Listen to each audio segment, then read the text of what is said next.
etapa digital. Perú, tres rostros, una tragedia, lo formal, lo informal y lo ilegal frente a la política peruana. Esta noche vamos a presentar nuestro número 10 conversando con Giovanna Peñaflor, Elan Vera y Francesca. Queremos, mientras se van conectando a la transmisión, recordarles que en esta segunda etapa hemos alcanzado ya las 10 ediciones de nuestra revista Quehacer. El número 1 fue dedicado al tema del trabajo, el número 2 fue dedicado a los 50 años del gobierno revolucionario de las Fuerzas Armadas, con el gobierno de Velasco. El número 3 fue un número dedicado a las universidades peruanas en este proceso, entre comillas, reforma de los últimos años, que tantas resistencias tiene hasta la actualidad. Nuestro número 4, dedicado al pensamiento conservador en el Perú, bajo el título Los conservadores. El número 5, que ya fue en el escenario pues, de pandemia, una comparación histórica entre los procesos vividos entre 1980 y 2000, y pues el que surge a raíz del COVID en 2020. El número 6, ya instalados en el escenario del centenario, presentamos el número dedicado a la República. ¿Qué República? Un poco a tono crítico y también empatando con ese momento, pues las movilizaciones de noviembre, de las cuales ahora se cumplen 2 años. El número 7, ya instalados en la convivencia con el virus y la reactivación económica, nuestro título fue Incertidumbre. El número 8, pues nuevamente atacar el tema del bicentenario ya con el nuevo gobierno del presidente Castillo, 200 años después. Nuestro número 9, tantas veces crisis, ¿no? Donde abordamos pues las varias dimensiones de esta palabra que nos acosa, nos obsesiona. Y ahora mismo estamos en el número 10, tres rostros, una tragedia, haciendo alusión a estas dimensiones de la formalidad, la informalidad y lo ilegal, slash el delito, como dimensiones que la política, esa tragedia que vivimos, no es capaz de procesar, afrontar y presentar soluciones.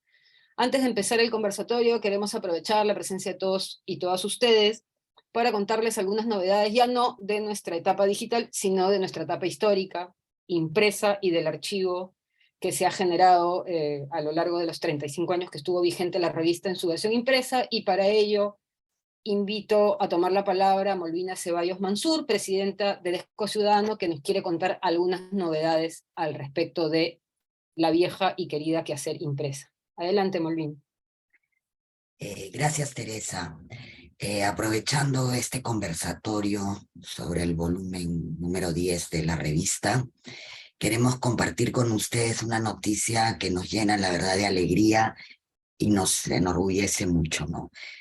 En un esfuerzo realmente sin precedentes, creemos, la Dirección General de Bibliotecas y Publicaciones de la Universidad Nacional Mayor de San Marcos, a cargo de Pablo Sandoval, en colaboración con instituciones extranjeras, nacionales, entre las que se encuentra DESCO, ha recopilado, catalogado, digitalizado y ya está en plena difusión colecciones documentales vinculadas a la historia y la cultura del Perú del siglo XX hasta el presente, ¿no?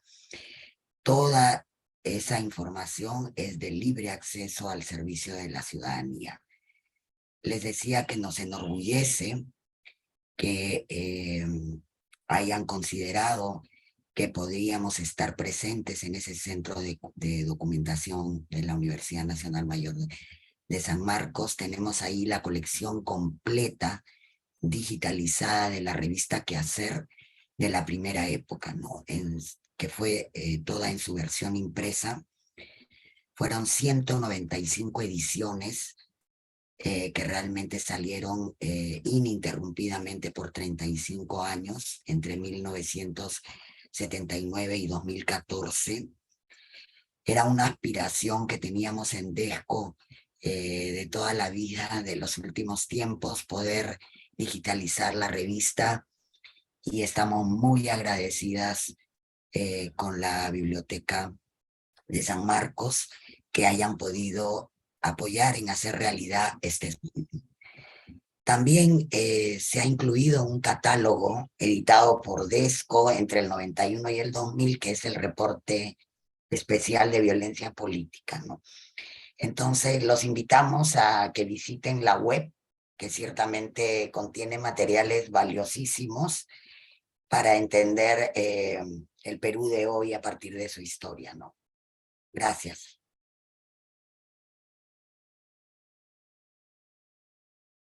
Muchas gracias, Molvina. Queríamos contarles esta novedad del Centro de Documentación del Perú Contemporáneo, del Sistema de Bibliotecas de la Universidad Nacional Mayor de San Marcos. Pueden acceder, es un poco, no es tan inmediato el acceso, pero si en su navegador colocan Centro de Documentación, Sistema de Bibliotecas o Centro de Documentación del Perú Contemporáneo, pues inmediatamente les llevará a este CEDOC. También les pueden seguir en sus redes sociales, recién inauguradas en el caso del Instagram como cedoc.unmsm, y acceder, como ya nos ha contado Molvina, pues a todos los números de la revista Quehacer, y además otras revistas, pues compañeras de años pasados, como El Caballo Rojo, El Zorro de Abajo. En fin, es un esfuerzo muy bonito que está haciendo actualmente la biblioteca de San Marcos, y Quehacer pues ahora es parte de ese viaje y llega a complementar el esfuerzo que ya hace la institución de poner a disposición los materiales de manera digital en nuestra propia web desco.org.pe. Bien, volvemos entonces a nuestro conversatorio y quiero presentarles ya a nuestras invitadas e invitado. Esta noche contamos con Giovanna Peñaflor, Elan Vera y Francesca Emanuele. Giovanna es magíster en Administración de Empresas por INCAE Business School de Costa Rica y la Universidad Adolfo Ibáñez de Chile, y es comunicadora social de la Universidad de Lima, consultora política internacional, miembro de la Asociación Latinoamericana de Consultores Políticos y del Centro Interamericano de Gerencia Política. Es asesora de campañas presidenciales, regionales, municipales, parlamentarias, y es directora gerente de IMACEN. Gracias, Giovanna, por acompañarnos esta noche. También contamos con la participación de Elan Vera. Elan es periodista y profesor universitario en pregrado y posgrado, es licenciado de comunicación y doctor en sociología por la Universidad Nacional Mayor de San Marcos. Actualmente es director del Departamento de la Escuela de Comunicación en la Universidad Nacional del Altiplano de Puno. Ha sido fundador de Radio y TV Universitaria de la UNA de Puno. Nos acompaña también Francesca Emanuele, quien es licenciada en Sociología por la Universidad Complutense de Madrid y cuenta con estudios de maestría en Políticas Públicas y por la Universidad Pompeu Fabra de Barcelona. Actualmente es asistente de investigación y docencia en la American University en Washington, donde realiza estudios de doctorado en antropología. También ha sido corresponsal de Telesur en Estados Unidos y antes se ha desempeñado como investigadora en la cooperativa Indaga, con sede en Madrid. Giovanna, Elan, Francesca, gracias por acompañarnos esta noche. Bueno, plantear el tema de la conversación asociado al número que hemos presentado, Tres Rostros, una tragedia, planteándoles en principio la premisa de la conversación, ¿no? Se suele asociar la presencia de lo informal, de lo ilegal en nuestro país a actividades como el contrabando, el narcotráfico, la minería artesanal, la tala, el tráfico de terrenos y otros temas que estamos viendo también en esta edición de Quehacer. Pero es menos usual que se hable de informalidad o de ilegalidad cuando se refiere uno al mundo de la formalidad, ya sea en la política o en la economía, y esta falta es especialmente sensible para hablar de informalidad o de ilegalidad en el escenario de derechos laborales, acceso a la vivienda, sistema educativo, o en general al reconocimiento de derechos ciudadanos en nuestro país. Entonces, a partir de esta idea, les quería preguntar más o menos en el orden que les presentamos, ¿no? Primero Giovanna, luego seguido Elan, seguida Francesca, que esta forma de presentar nuestra realidad no es inocente, digamos, no es gratuita, y yo les preguntaría, comenzando por Giovanna, ¿a qué creen que se debe este silencio sobre las formas en las que se articulan lo formal con lo informal, lo ilegal en nuestro país? Para empezar entonces, le pasamos la palabra a Giovanna, y luego Giovanna le pasará pues la palabra a Elan. Adelante, Giovanna. Gracias. Bueno, yo quería empezar justamente señalando algo que tú decías, Teresa, en esta visión de que tenemos de que lo formal, lo informal, lo ilegal son categorías claramente diferenciables, ¿no? Que alguien está en una categoría y en esa y no puede estar a la vez en otra, ¿no? O que no hay vasos comunicantes o que no hay movilidad, ¿no? Entre unas y otras. E incluso además, hay además todo un discurso que pone el énfasis en lo que dice el título, ¿no? La desgracia, digamos, la parte problemática, atribuyendo, por lo menos en la relación formal e informal, ¿no es cierto? Todos los males a la informalidad, ¿no? Cuando en realidad el que nuestro país no se deshaga, ¿no es cierto? No se diluya o no se atomice más de lo que está, tiene que ver, aunque nos duela reconocerlo o aunque no queramos reconocerlo, con la subsistencia de la informalidad y hasta de la ilegalidad. ¿Cuántas veces en nuestra vida hemos hablado acerca de que el dólar no se va más lejos porque existe el dólar del narcotráfico, por ejemplo? ¿No es cierto? O sea que gracias a la producción de coca o la comercialización o lo que fuera, entra una gran cantidad de dinero en el país por el cual se mueven determinadas zonas. Después eso ha pasado con el tema de la minería también, zonas donde cuando ha entrado, digamos, la formalidad han terminado en crisis terribles, ¿no? Porque poblaciones o las actividades que se dieron en relación a ella desaparecieron. Y entonces genera problemas económicos, y vamos a llamarlo así como problemas, en esos determinados sectores.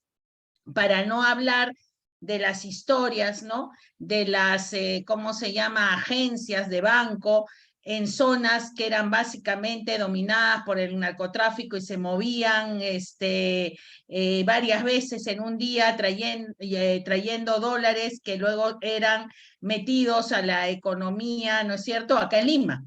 Y a través de los bancos que además no informaban ni pedían llenar tantos formularios como hoy día, o si los llenaban, no los reportaban, ¿no?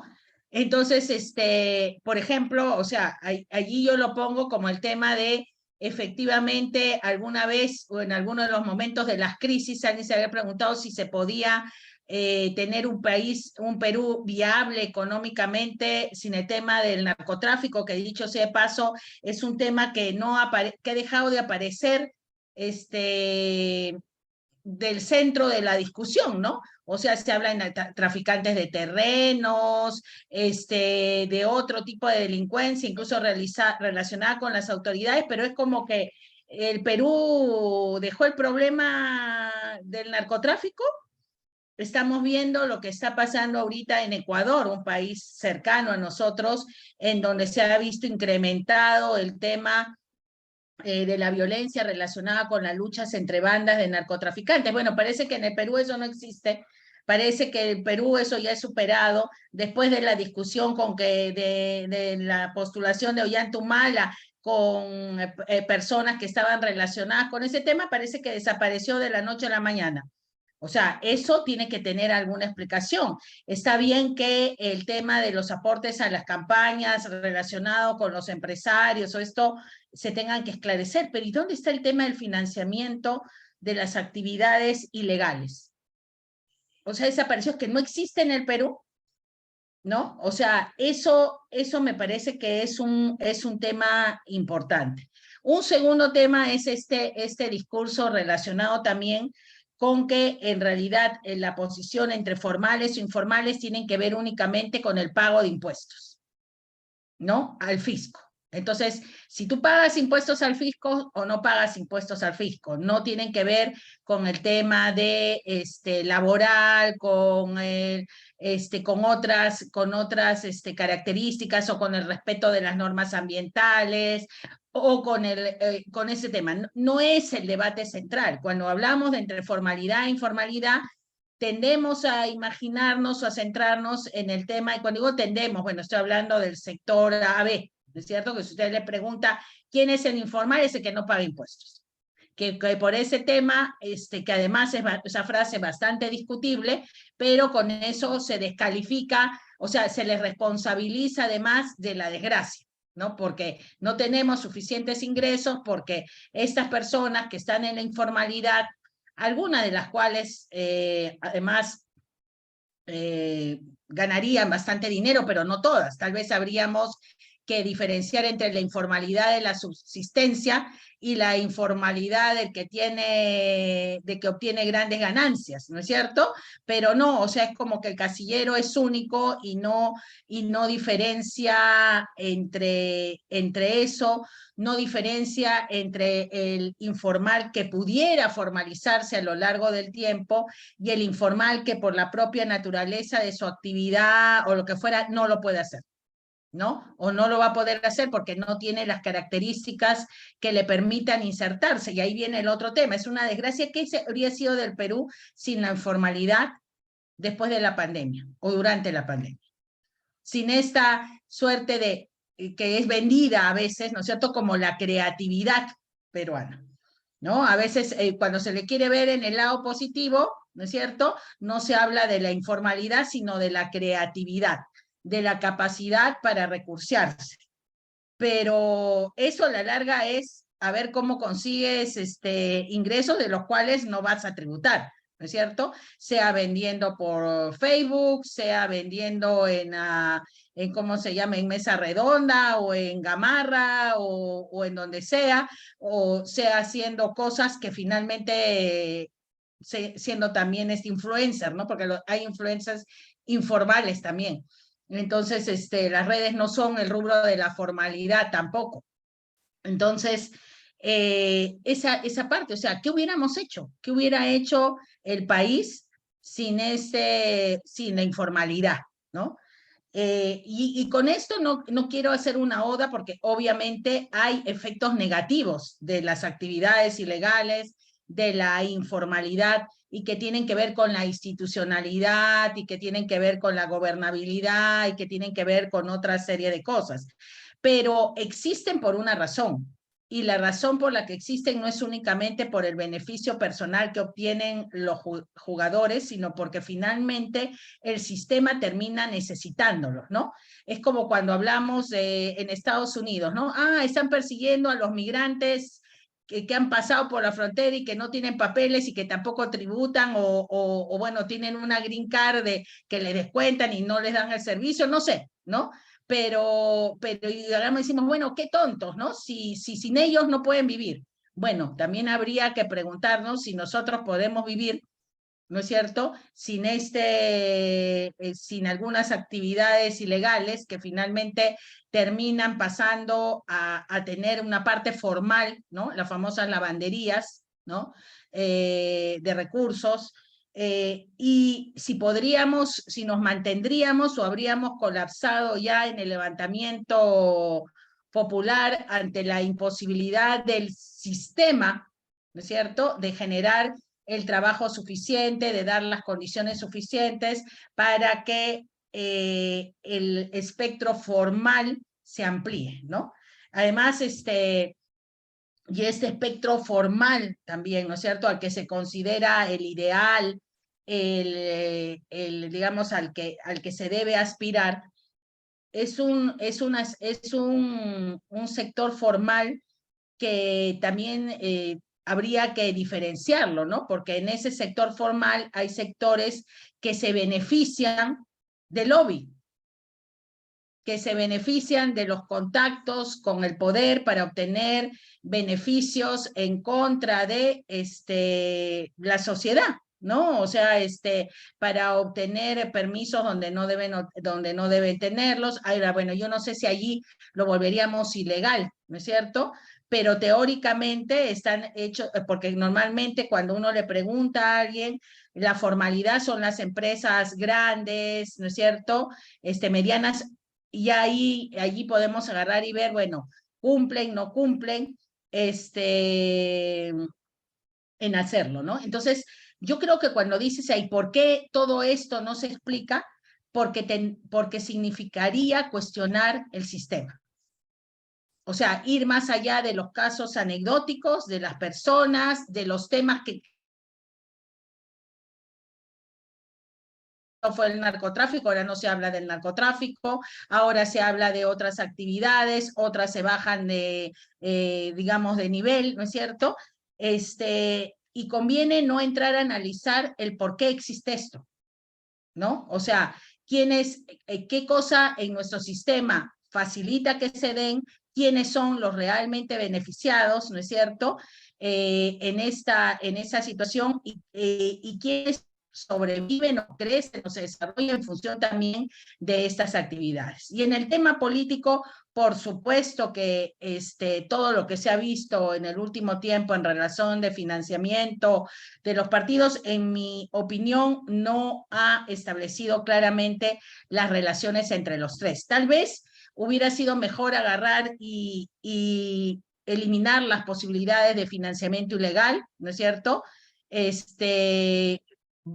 Centralmente, y no, digamos, distraernos en la lucha con la reglamentación con lo formal, porque parece pues que aunque uno tiene 10 dedos en la mano y debería poder trabajar varios temas a la vez, la verdad es que nuestro Estado, nuestro nivel de institucionalidad no lo permite, ¿no? O sea, lo ideal sería ver las tres cosas al mismo tiempo, pero en realidad no lo hemos hecho, no lo hemos hecho cuando hemos tocado ligeramente el tema de la reforma política, y todo lo que se ha establecido con respecto a los partidos políticos, en mi opinión, no resuelve nada, ¿no? Porque no se tiene claro realmente qué cosa va en cada casillero, qué actores están en cada uno, cuál es la relación entre ellos. Y con eso termino. Muchas gracias, Giovanna, por tu primera intervención. A continuación tenemos a nuestro invitado, Elan Vera. Elan, adelante. Ok, muchas gracias y buenas noches a todos. Bueno, quisiera comenzar felicitando la iniciativa que ha tenido DESCO y la Universidad de San Marcos por digitalizar todo lo que ya coleccionamos en físico, ahora lo vamos a tener en digital, ¿no? Realmente una excelente y gran noticia.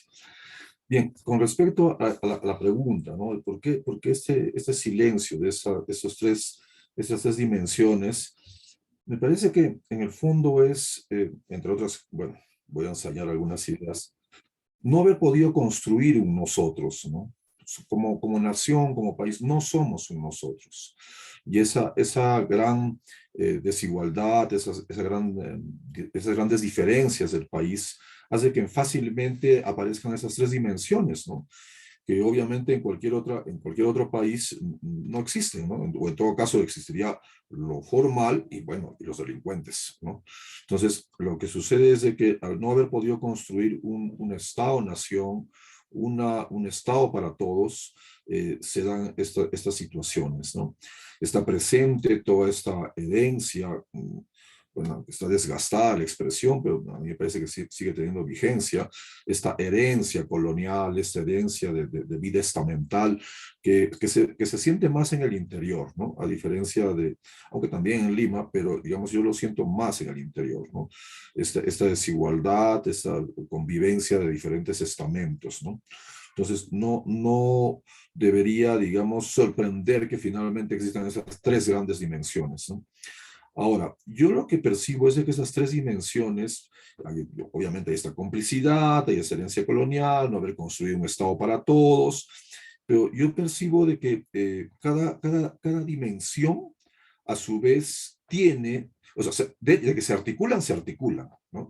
Pero a su vez también cada una de estas tres dimensiones tienen sus matices, ¿no? Me coloco por el lado de lo informal, ¿no? Hay una gran cantidad de población, me estoy refiriendo a la población del sur andino, que se dedica a la actividad informal porque realmente es una necesidad y una forma de sobrevivencia que tienen estas familias. Si hubiesen otros espacios de desarrollo económico, personal, de este gran conjunto de familias que se dedican a la actividad informal, seguramente no lo harían. Entonces, hay una parte, digamos, de la informalidad, que es una informalidad a la cual, como Estado y como sociedad, hemos empujado y seguimos empujando a estos sectores de la sociedad, ¿no? Pero también hay una informalidad que es una informalidad convenida, interesada, digamos, avivada, ¿no? De determinados sectores que ven en la informalidad una manera de lograr ventajas, ventajas económicas, ventajas de relación con el Estado, ventajas de contrataciones, ¿no? Vendría a ser todo este sector que tendría una influencia mucho más de la viveza criolla, de la astucia criolla, ¿no? Y bueno, son informales porque son pues astutos y quieren sacarle el partido a las ventajas que ofrece lo informal. Y eso uno lo percibe claramente, por ejemplo, en una ciudad como Juliaca, ¿no? Pongo el ejemplo de esta ciudad tan compleja que para el sur andino y para el altiplano en particular significa la ciudad de Juliaca, ¿no? Una tremenda ciudad que se dedica fundamentalmente, sus actividades económicas son fundamentalmente informales, ¿no? Pero esa informalidad, como digo, tiene sus matices, ¿no? Gente que realmente está empujada a la vida informal y otro sector que interesadamente son informales, ¿no? Ahora, lo mismo sucede en la relación de lo informal con lo formal, ¿no? Porque habría una formalidad, de la cual uno se sentiría incluso como país orgullosos, ¿no? De quienes realmente pagan sus impuestos, de quienes realmente desarrollan actividad empresarial cumpliendo con todas las pautas y la normatividad vigente, en fin, ¿no? Digamos, ese pequeño sector de quienes formalmente hacen las cosas como debe ser, ¿no?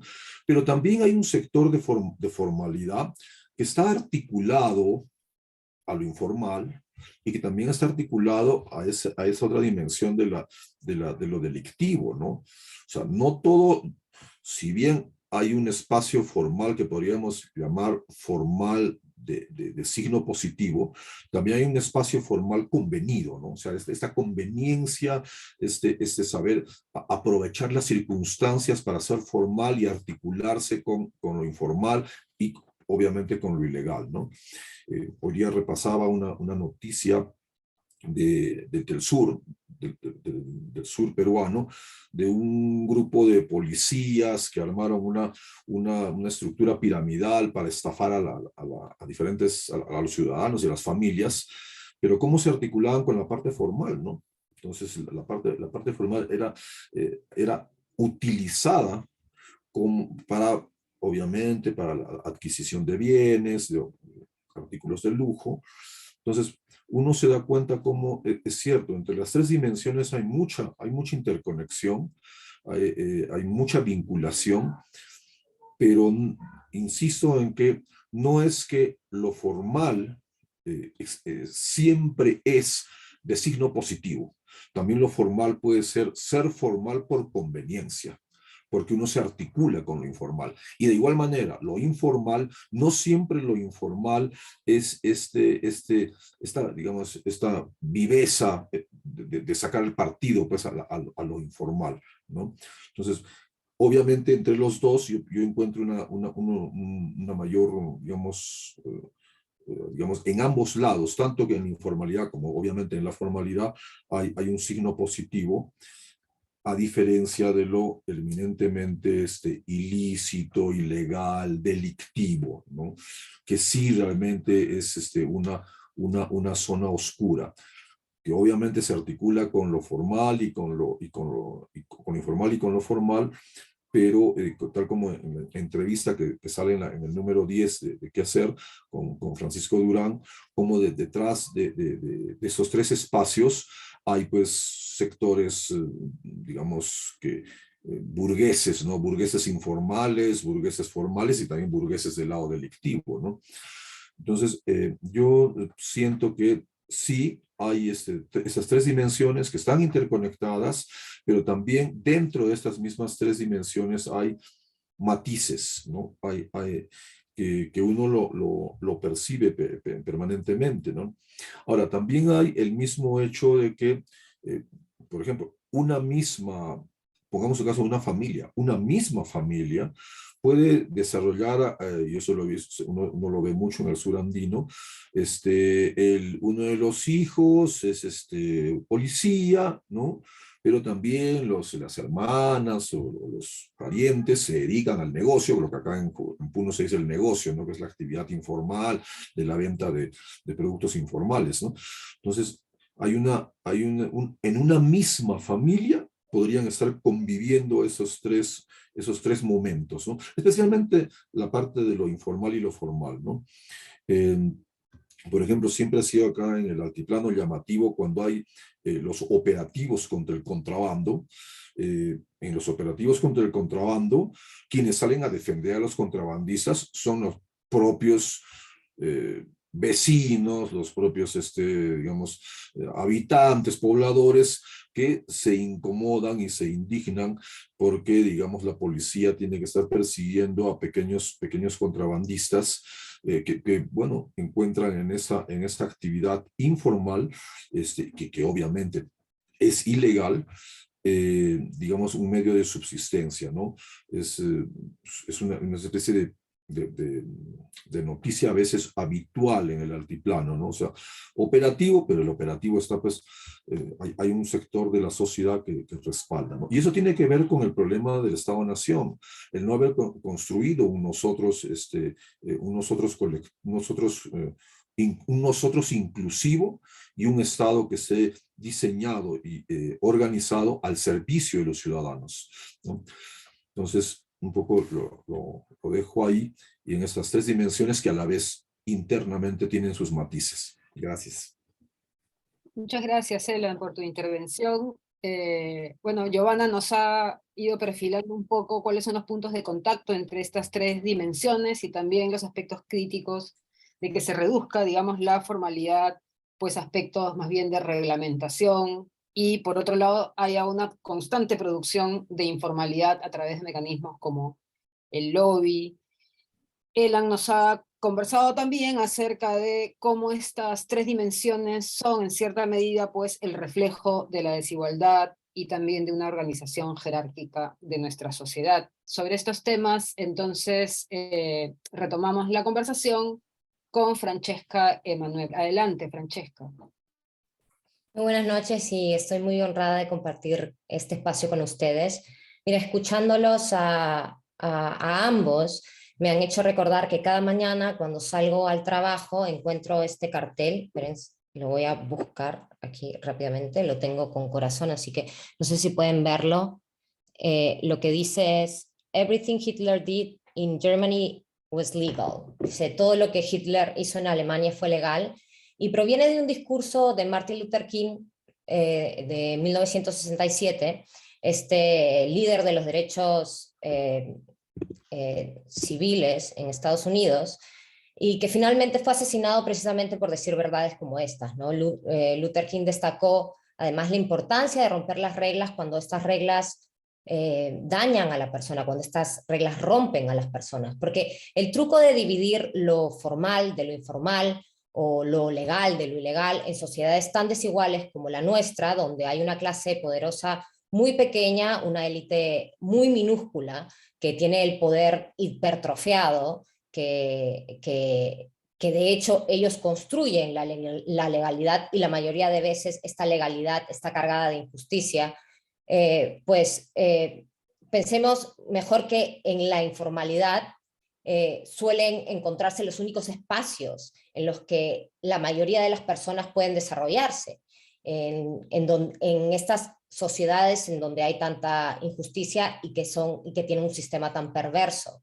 Un ejemplo clarísimo, como decía Giovanna y Elan, es la venta ambulante, que suele ser ilegal, pero que ante la falta de trabajos formales en el Perú, pues la gente recurre a ella, e incluso pensándolo con un paso más atrás, la falta de acceso público a la educación luego hace que estas personas no puedan llegar a acceder a trabajos formales y obliga a millones de ellos a utilizar estos canales de subsistencia.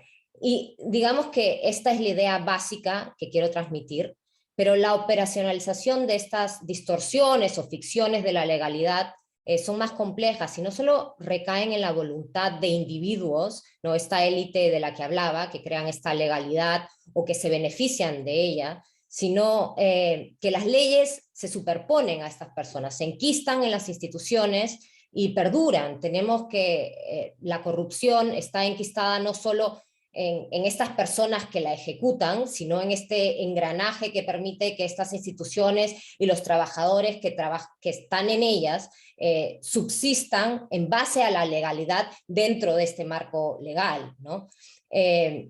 Un ejemplo que utilizo muchísimo aquí en Estados Unidos y que trae una perspectiva también distinta a pensar en sistemas más que en personas, es el concepto de racismo estructural. Y lo descubrí llegando a Estados Unidos hace unos 5 años. Aquí los departamentos de policía, muchos de ellos reciben su financiación directamente de las multas que imponen.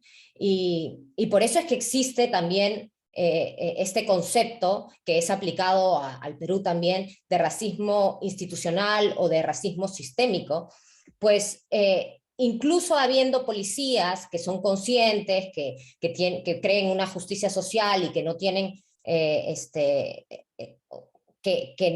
no quieren dañar a las comunidades latinas o las comunidades negras, ellos se ven inmersos en un sistema en el que tienen que mandar multas o poner multas a las poblaciones más vulnerables que no se van a quejar para poder tener un presupuesto suficiente de sus departamentos de policía. Entonces, estamos diciendo que el racismo estructural no solamente es individual, digamos, o puede operar de forma individual, pero en realidad es sistémico. O sea, actúa por encima de las decisiones individuales de las personas. Y en el Perú, pensémoslo, por ejemplo, en el Poder Judicial, los salarios paupérrimos que tienen muchos funcionarios, que se sienten conminados a recibir coimas para pagar ciertas necesidades de subsistencia. Por ejemplo, y aquí vemos otra etapa, otro rollo, sí, otro nivel de las injusticias del sistema, en la que un funcionario necesita pagar una universidad privada para que su hija pueda tener mañana más tarde un salario que le dé condiciones de vida, y entonces se siente combinado a recibir coimas, ¿no? Entonces, o sea, quiero traer esta idea de los sistemas y de las estructuras porque nos permiten entender que en estas estructuras legales que hemos creado se arrastran a millones de personas que tienen que actuar en la ilegalidad para poder subsistir, ¿no? Gracias, Francesca. En la primera ronda, Giovanna ya nos adelantaba algunos elementos de esta segunda vuelta, digamos, ¿no? Algunos elementos que se relacionan en la política estas tres dimensiones. En particular, ella mencionó el financiamiento de la política, de los partidos políticos.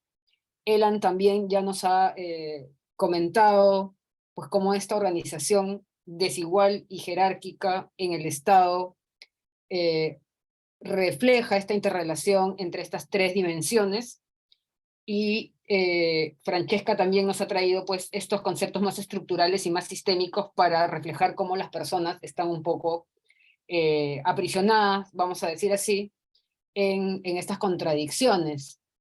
A partir de ello, me gustaría que elaboren un poco, en el mismo orden, Giovanna, Elan, Francesca, cómo estas dimensiones de lo formal, lo informal, lo ilegal, se reflejan desde el punto de vista de ustedes, cada uno desde su especialidad, cómo se reflejan estas tres dimensiones en el espacio político actual, pues que parece vivir en una permanente crispación y en un constante conflicto de poca sustancia, diría yo. Giovanna, sobre esta idea de cómo se reflejan estas tres dimensiones de lo formal, lo ilegal y lo informal en la política, te dejo con el uso de la palabra.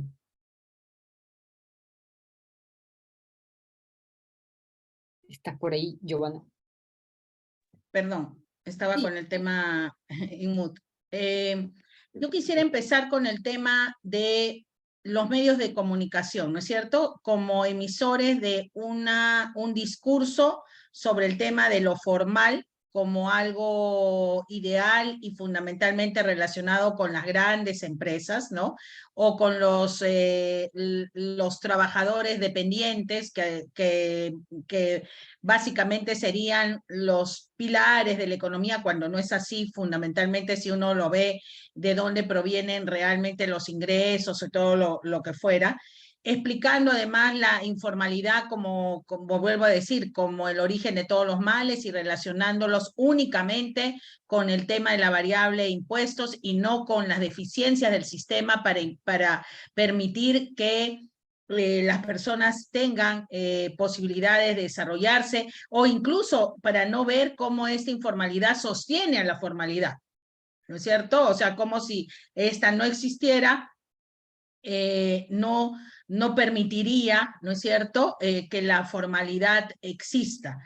Y me parece interesante lo que dijo Francesca sobre el racismo estructural, o sea, porque creo eso es lo que trataba también de decir en la primera parte, que más que personajes, ¿no es cierto?, que el Cataño, que el no sé quién, ¿no es cierto?, que sale de vender, no sé, pues, o de raramente, ¿no es cierto?, de la informalidad para hacerse de dinero, más allá de personajes y más allá de vivezas criollas grupales o individuales, estamos hablando de un sistema que tiene que cambiar.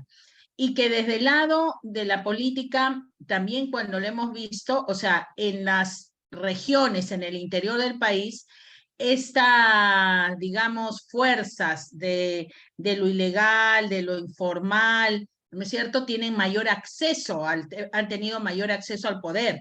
Cuando nosotros agarramos, y es parte creo de por cuál los medios no lo discuten más, es porque pensamos en el problema, no sé, pues como si fuera de Chimbote, si fuera de Ancash, si fuera de los piuranos, y eso no lo sentimos como nuestro problema porque, y estoy hablando de los limeños, ¿no es cierto?, porque en Lima pensamos que es otra la estructura, es otra la forma de funcionar y de todo eso, y no sentimos como, por ejemplo, puede ser más sentido el tema en Ecuador, porque allí están en una base económica como es Guayaquil, ¿no es cierto? Como nosotros acá todo está mezclado y centrado en Lima, todo lo que ocurre en el interior del país no lo percibimos, no lo vemos hasta que llega a nosotros, ¿no? Y cuando llega a nosotros y cuando estamos viendo, yo creo que además sin ánimo hemos tenido dos ejemplos de presidentes relacionados con el interior del país, ¿no es cierto? Martín Vizcarra y ahora Pedro Castillo, que además responden a grupos de poder, y lo digo dos, porque en el caso de Vizcarra también estaba la muralla moqueguana, ¿no es cierto? Había allí también relaciones fundamentalmente con empresas en la zona, que no sé si son formales, informales o ambas cosas al mismo tiempo. Y en el caso, pues, de Castillo todavía más, ¿no? Incluso algunos hablan del tema ilegal, que si en la zona hay el cultivo de amapola y que si de ahí debe haber venido el financiamiento, ¿no? O sea, todas estas cosas que se hablan, que se dicen y que finalmente es una manera también de agarrar y pensar que eso es un problema que es traído a la capital, ¿no es cierto?, por estos personajes que vienen del interior del país, cuando en realidad coexisten también en ¿cómo se llama?, en el país, ¿no? Y que a veces también se mezclan, o sea, por ejemplo, nadie puede agarrar y negar que el éxito de los Añaños, por ejemplo, al principio fue atribuido también, porque todo lo que viene de provincias y crece y todo eso tiene que ver teóricamente con el narcotráfico, o debe haber sido en algún momento relacionado con eso. Tan es así que finalmente los Añaños terminaron, se inclinaron por salir del país y por tener una empresa afuera antes que vivir afuera ¿no es cierto? No estar aquí, porque finalmente aquí era esta visión sobre, no era la visión sobre empresarios exitosos, ¿no es cierto? Empresarios que vienen de abajo, sino la pregunta es cómo lo hicieron, y en ese cómo lo hicieron siempre hay la relación. Yo no puedo decir si es verdad, si es mentira, lo que fuera. Lo que sí sé es que ellos afuera les va bien, no han tenido problemas en el exterior, pero cuando estaban acá había toda una visión negativa sobre ellos, ¿no? Al punto que una vez me comentaron que en una reunión de gente de la banca, todo, uno de los añaños tuvo que encarar a un representante empresarial diciendo por qué es que paraba hablando de vínculos con actividades ilegales de la empresa cuando eso no existía. O sea, lo tuvo que encarar, ¿no? Lo tuvo que, como diríamos vulgarmente, sacar al fresco, porque esa es la manera como se ve también este tema. Entonces, lo formal, lo informal y lo ilegal se define en función de los intereses de un grupo, ¿no? Porque finalmente, como decían, ¿quién produce las leyes? ¿Quién señala, quién define las leyes? ¿No es cierto? Grupos de poder que finalmente son los que terminan diciendo que hayan octógonos o no hayan octógonos, que puede haber tercerización o no puede haber tercerización. Ahora está en discusión en el tema de Indecopi, ¿no es cierto? Entonces, finalmente, no es que uno diga la ley sale pura y prístina del medio del lago Titicaca, no, o sea, no funciona así, es el resultado, ¿no es cierto? Muchas veces no de un debate transparente, no de una evaluación de costo-beneficio general. Entonces, yo creo que finalmente entender estos tres temas y su relación con la política ayudaría, no a que salgamos de la crisis, pero ayudaría a que las conversaciones y las discusiones fueran más relevantes, ¿no? O sea, no es un problema de Pedro Castillo, no es un problema de su relación con el alcalde de no sé dónde, es un problema, es un reflejo de cómo funciona nuestra sociedad. Y cuando digo nuestra, hablo en el ámbito nacional, no en el ámbito limeño únicamente, aunque también funciona así, porque lo hemos visto recientemente en distritos cercanos a Lima, ¿no? Por ejemplo, y no en vano también en estos distritos playeros, ¿no es cierto?, donde las propiedades también suben de precio de manera importante por el tema del desplazamiento hacia las playas y qué sé yo.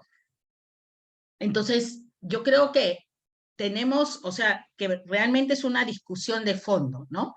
O sea, podemos realmente, es el formal tan benchmark como decimos, ¿no es cierto? Realmente se está el formal beneficiando de un sistema aunque no es justo, como decía Francesca, y además, o sea, que está recibiendo beneficios, ¿no es cierto?, de la formalidad, y encima tiene el discurso de que no recibe nada, porque el discurso del formal o del profesional, por ejemplo, de clase media alta, ¿no es cierto?, médicos, abogados, digamos, no sé si chef, o sea, para poner porque no es cocinero, sino chef, ¿no es cierto?, se justifican en el tema es que nosotros nunca recibimos nada del Estado. Pero realmente el formal no recibe nada del Estado. O sea, y de repente también, como dice Ela, algunos formales reciben muchísimo del Estado, mientras que otros formales no reciben tanto, ¿no es cierto? Sino más bien la presión digamos, asumen parte del costo. Entonces, no está explicitado, no está analizado claramente. Creo yo que la clase política no tiene una posición sobre este tema. Creo que también tras la aprobación del 30% de Pedro Castillo, hay esta sensación de ciertos sectores de la sociedad que finalmente dicen, bueno, pues, pero refleja a nuestro sector, ¿no es cierto?, a nuestro grupo, no sé si al ilegal, no sé si al informal, ¿cierto?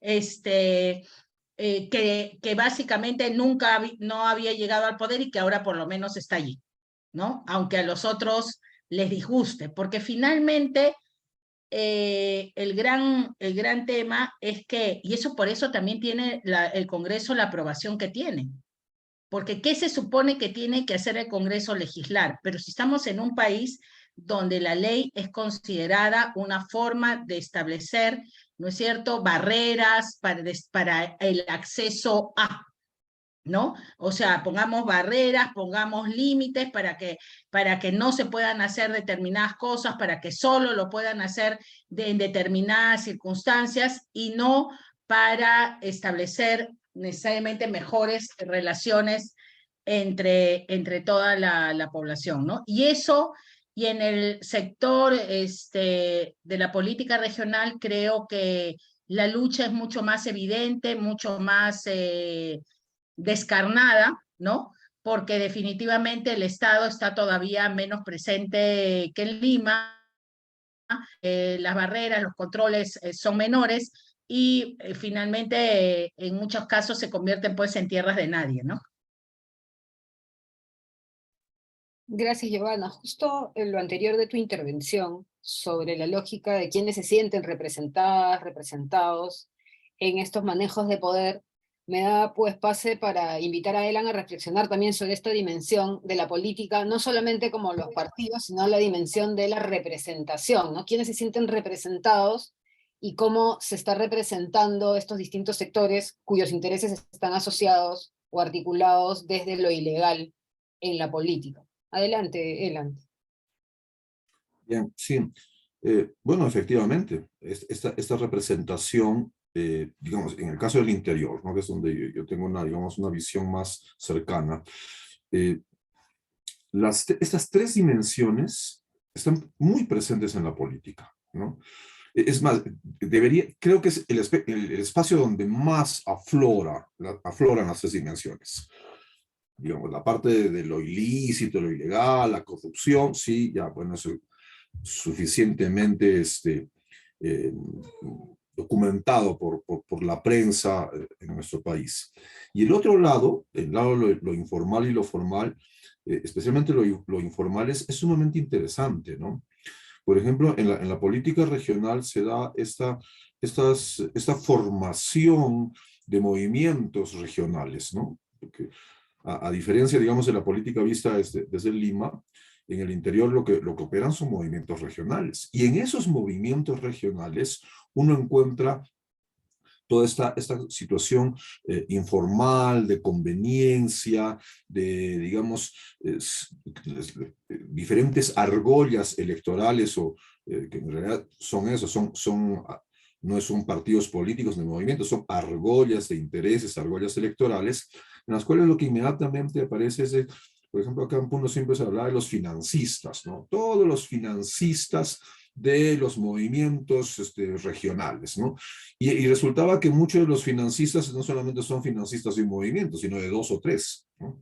Ahora, estos financistas, ¿quiénes son estos financieros? Son pequeñas incluso empresas, o sea, la parte formal, ¿no? Son empresarios que lo que hacen es respaldar a los movimientos regionales porque saben que esa es una puerta de entrada a luego obtener beneficios en lo que son licitaciones de obras principalmente, ¿no? Entonces, ahí está, digamos, la vinculación entre estas empresas formales o estos grupos formales y su necesidad de estar articulados con el poder regional para extraer beneficios, ¿no? Y eventualmente, bueno, todo lo que después va a venir como casos de corrupción, ¿no? Ahora, es interesante cómo conviene a la política que haya poca formalidad, ¿no? O sea, mientras menos formalidad haya, mayor posibilidad para estas argollas electorales de actuar, digamos, a discreción al margen de la ley o por encima de la ley o transgrediendo la ley o siendo, o convenidamente en relación con la ley, ¿no? Entonces, la norma más bien viene a ser lo que entorpece la acción de las organizaciones políticas o argollas electorales, ¿no?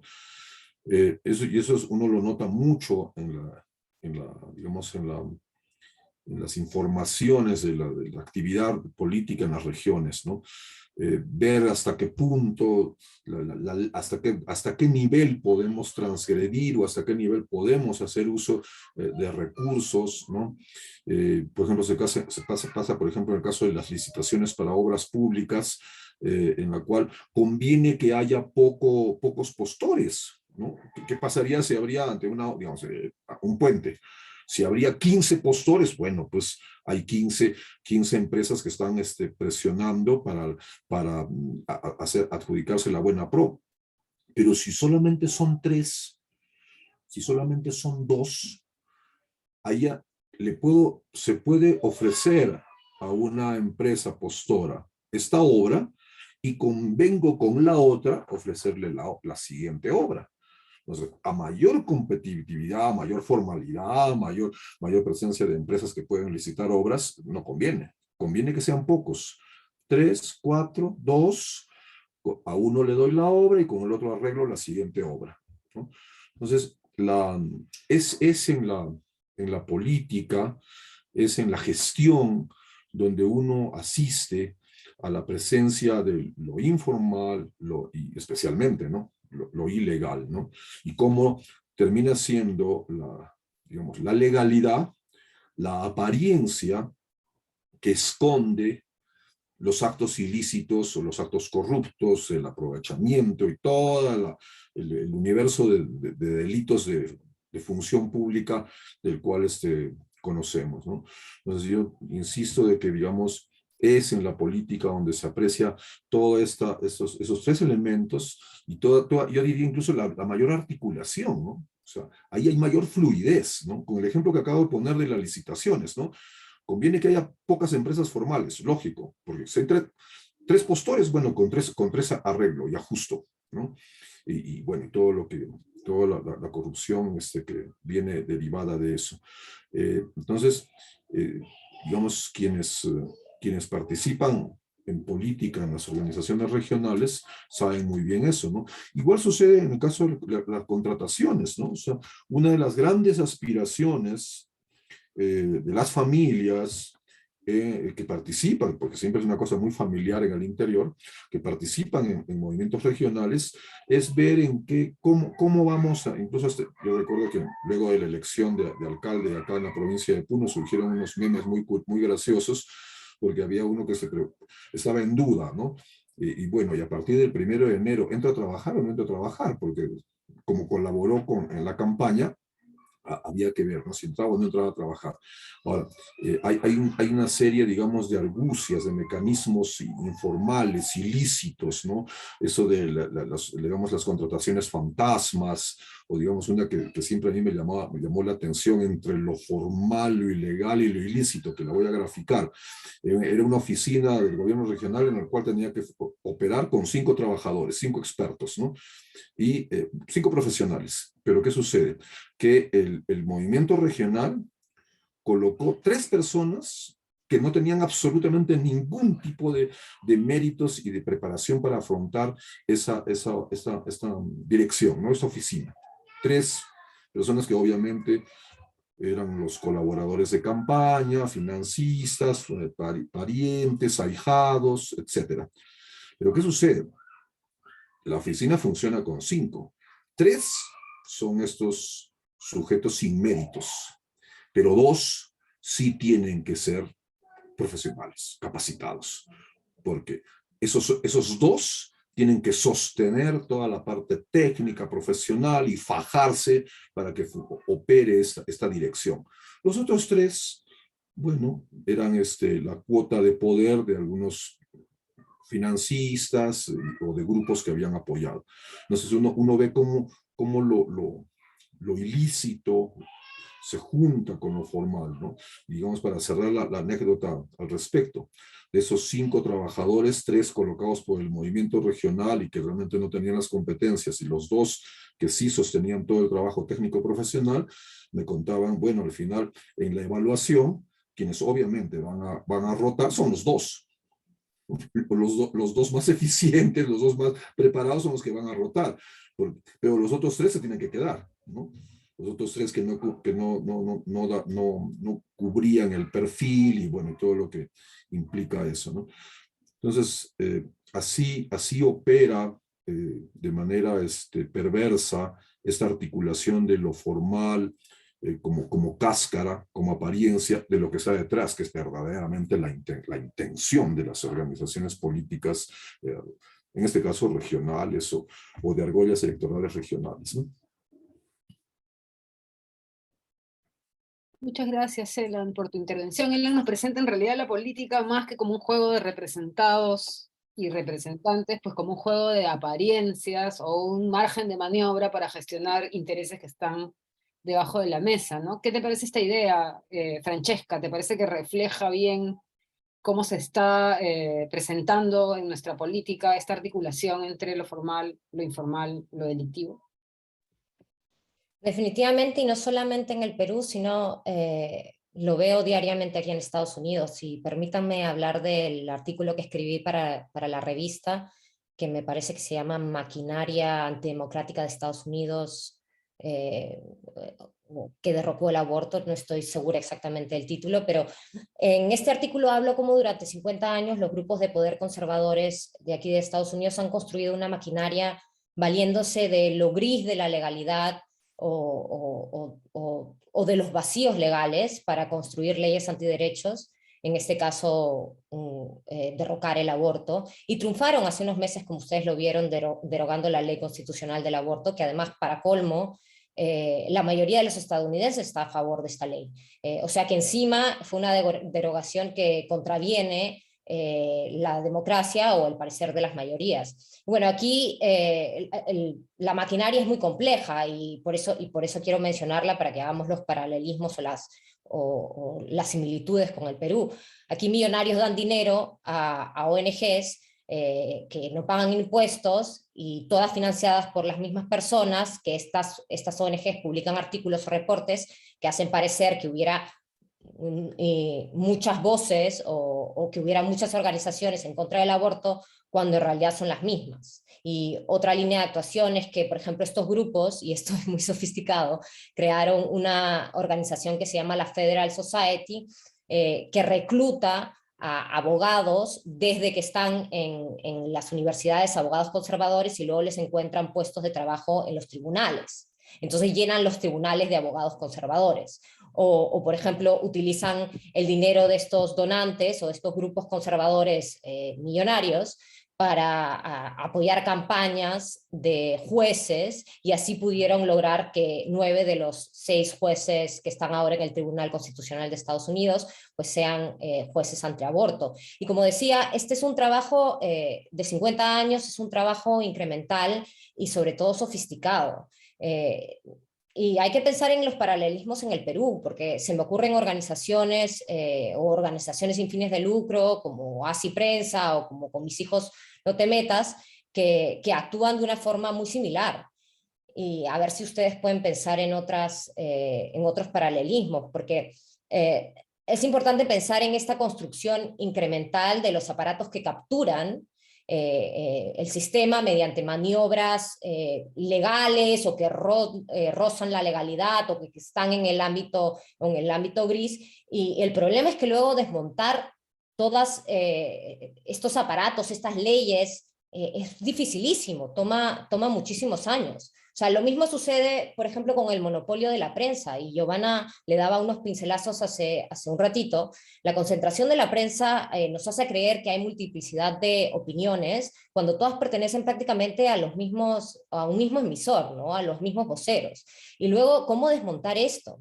Pues, o sea, estás hablando de periódicos o de televisoras que tienen a millones, no millones, pero a miles de trabajadores, y si hay una ley de democratización de la prensa, por ejemplo, que rompa este monopolio o esta concentración, obviamente tendremos a estos trabajadores, aún sabiendo en la necesidad de democratizar el espectro, defendiendo obviamente su chamba, su trabajo, y hasta enarbolando justificadamente pues derechos laborales. Y de nuevo vuelvo a traer este tema sobre la mesa, pensar en los sistemas, y espero que en la próxima intervención podamos hablar de cómo desmantelar esta captura en la que estamos ahora pues presos, ¿no? Gracias, Francesca. Sí, ahora quería aprovechar esta tercera y última ronda para algunos acentos más puntuales ya con el perfil de cada una de ustedes, iniciando por Giovanna, que ya nos ha adelantado un poquito cuál es el rol que tienen los medios de comunicación y la opinión pública, y quizá ya pueda tener un poco más a la coyuntura, ¿no? Más que a lo estructural, a la coyuntura de cuál es la actuación en estos momentos de nuestro, digamos, ecosistema de medios de comunicación. Ella también comentó un poco el rol que tienen las redes en configurar la opinión pública, en la imagen y por tanto en las realidades que se producen para entender lo informal, lo ilegal en nuestro país. Giovanna, adelante, por favor.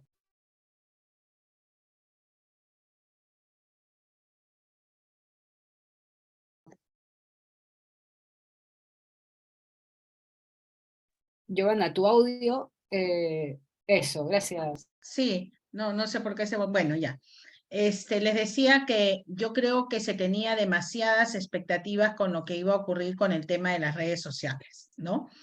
Y hemos visto con el tema de las redes sociales que en realidad la calidad de la información o la capacidad de los que la consumen para saber si es cierta o falsa, no solo no ha aumentado, sino que podríamos decir hasta que ha retrocedido, ¿no? Este tema de lo que puede hacerse con el tema de los fake news, el tema de la aparición de este personaje ahora dueño de Twitter, ¿no?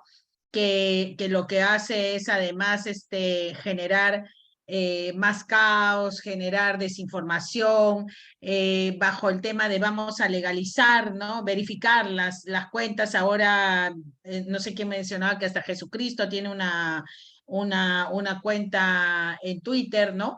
Entonces, la verdad, y además que en realidad, como leía en algún momento, hay muchas cosas que se permiten, no sé si llegan a ser legales, ¿no es cierto? Porque bueno, con estas cosas que nos ponen para leer, diga usted si autoriza esto, lo otro y no sé qué, y cuando uno quiere agarrar y acceder a la información, ya bueno, dice, no, uno pone sí a todo y después ya veré qué cosa hago. No hay una regulación exacta, el tema de que se puedan vender los datos de las personas, ¿no? En fin, esta tierra de nadie en lo que se ha convertido el tema de las redes sociales, donde, claro, hay espacios, digamos, de personas que pueden haber salido de los medios y que tenían cierta calidad y tienen algún espacio, alguna voz, pero su capacidad de llegar, ¿no es cierto?, no es mayor que la que hubieran tenido en un programa de alto rating hace unos años atrás, ¿no es cierto?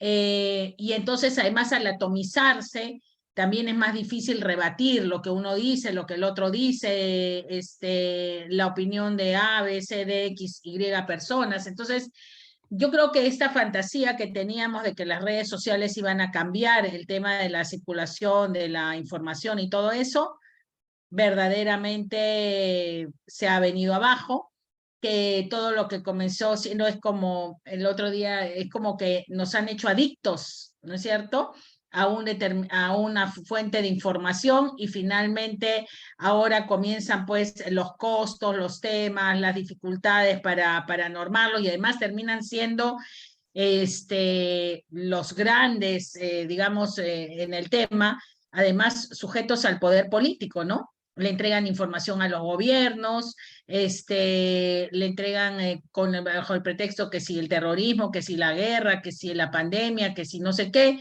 Entonces, finalmente, estamos en la misma situación que antes, ¿no?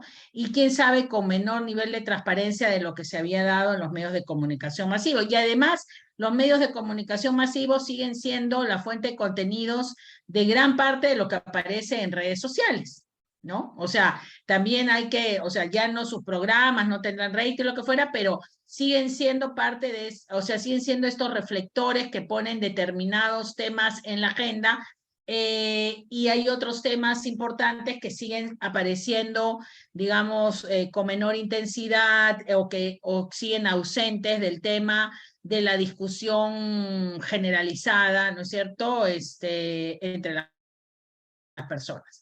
Y creo que el tema de la propiedad de los medios, ¿no es cierto?, y las normas para regir este tema no se han abordado, en el caso del Perú, con la debida, digamos, fuerza, ¿no? Lamentablemente, cuando se produjo la caída del régimen fujimorista y se debió haber revisado el tema de la propiedad de muchos medios de comunicación, el tema de las normas, debido al comportamiento que se había dado durante el tema del Fujimorato, no se hizo nada. O sea, ese tema central con respecto a los medios no se tocó, se dejó, hubieron incluso decisiones que hoy día permiten que hayan grupos que tengan un control sobre la información, pero además no solo un control de la información, sino que además representan intereses económicos importantes, ¿no? O sea, cuando hablamos del comercio no es solamente una familia dedicada al negocio de la información o los medios de comunicación. Constructoras se beneficiaron durante el gobierno de Alan García, establecieron relaciones con el gobierno de Fujimori en la primera parte, luego se sumaron al tema del retorno a la democracia y fueron beneficiados también con Toledo y así sucesivamente, ¿no? Entonces, estamos allí ante una situación complicada donde los medios, pues, finalmente terminan diciendo qué es lo formal, qué es lo legal, qué es lo ilegal, si está bien que algo sea ilegal o no está bien, ¿no es cierto? ¿Qué debería pasar de un lado a otro? Terminan estableciendo también determinadas voces, determinadas formas u opiniones como si fueran expresiones de grandes sectores de la población y no, las opiniones de quienes escriben, hablan o son entrevistados por ellos, ¿no? Entonces creo que allí hay un tema importantísimo que no se toca, ¿no es cierto?, con claridad, porque digamos, de dónde sale el financiamiento quiénes son los que lo sostienen, ¿no es cierto? Y se ha creado además toda esa cultura de que son cosas diferentes. Son diferentes los auspiciadores ¿cómo se llama?, del contenido de los medios. Pero esto es cierto, ha sido cierto en nuestra historia reciente, ¿no? Para hablar desde el 85 para adelante, ha sido, no, para no irnos, digamos, a mucho tiempo atrás, ¿no es cierto? O sea, yo creo que ese tipo de preguntas con respecto a los medios no se hacen. Y entonces, como no se hacen, no se discuten, no tenemos ningún planteamiento serio. Entonces, y tener los medios de comunicación, claro, algunos dirán, bueno, pero los que apoyan los medios de comunicación no terminan ganando, pero hay ideas que terminan estableciéndose, ¿no? Hay formas de entender las cosas que terminan validándose o alimentándose desde los medios de comunicación. El fujimorismo pudo ser lo que fue sin contar con la complicidad o la alianza de los medios de comunicación, sin haber creado los diarios Chicha, sin haber hecho, o sea, sin ese elemento, ¿no? Hoy día se construyen también otras cosas que uno podría decir que no son tan negativas, pero no sé, por ejemplo, me decían que en Chile, si alguien le dice a su familia que la meta en su vida es abrir su propio negocio, ¿no es cierto?, y no ser un funcionario de una corporación, lo tildan de loco. porque finalmente estamos hablando obviamente de la gente o sea, las que pueden tener posibilidades de ascender en este escalafón. Aquí se ha creado la cultura del emprendedor, ¿no es cierto? Todos debemos ser emprendedores o todos son emprendedores y se ha ensalzado la cultura del emprendedor, a veces disfrazando, ¿no? Lo que en realidad es simplemente, no es espíritu emprendedor, sino necesidad de sobrevivir. ¿Y a través de quiénes se han hecho este tema? A través de los medios de comunicación, ¿no? A través de los medios de comunicación se establece además la diferencia entre el precario y el emprendedor, porque hay todas estas historias de emprendedurismo, ¿no es cierto?, de quienes ya se insertaron al sistema y que son bien, pero ¿cuál es la delgada línea entre el ambulante y el emprendedor? Que el emprendedor se accede a créditos y el ambulante no, porque además ahí también no discutimos todos los cambios que ha tenido que hacer el sistema bancario para incluir a ese sector y poder crecer, porque si no sus clientes potenciales eran una minucia, ¿no? Entonces, y allí los medios de comunicación son los que establecen, ¿no? ¿Cuál es la historia positiva? ¿Cuál es la historia relevante? ¿Cuál es la historia que más bien debe ser sancionada, o perseguida, o cuestionada? Entonces, yo creo que eso es bien importante tenerlo en cuenta, ¿no? Y creo que de todas maneras la relación o la reacción ante lo informal y ante lo ilegal, es alimentada muchas veces por la forma en que los medios de comunicación tratan determinados temas, ¿no? Por ejemplo, ¿es legal o ilegal que un medio de comunicación no quiera pasar la publicidad de un partido político? ¿No? O sea, ¿debiera ser legal o ilegal? ¿No? Allí hubo toda una discusión y los medios de comunicación terminaron diciendo qué era lo adecuado o no era lo adecuado sobre ese tema, o digamos, posiciones racistas o sexistas, ¿no es cierto? Es decir, ¿deberían difundirlas o no deberían difundirlas? O sea, finalmente, ¿quién determina diciendo cuál es el límite? La limitación de los medios, porque no se les puede decir grandes cosas sobre determinados temas. Por allí se cuestiona a algún cómico por la imagen que da de determinados sectores, pero no es una cosa sistemática, no es algo que esté establecido, depende de la coyuntura, depende de lo que en el momento ocurre. Entonces, yo creo que uno de los problemas serios para poder modificar el sistema y lograr que verdaderamente tengamos más claro, o sea, qué debe ser ilegal totalmente, cuál debe ser nuestra actitud hacia la informalidad en determinadas actividades legales, ¿no? Cuáles realmente, qué características deberíamos tener para que algo se considerara realmente formal, ¿no? Porque las minas de carbón en Inglaterra, no sé, pues eran legales, ¿no?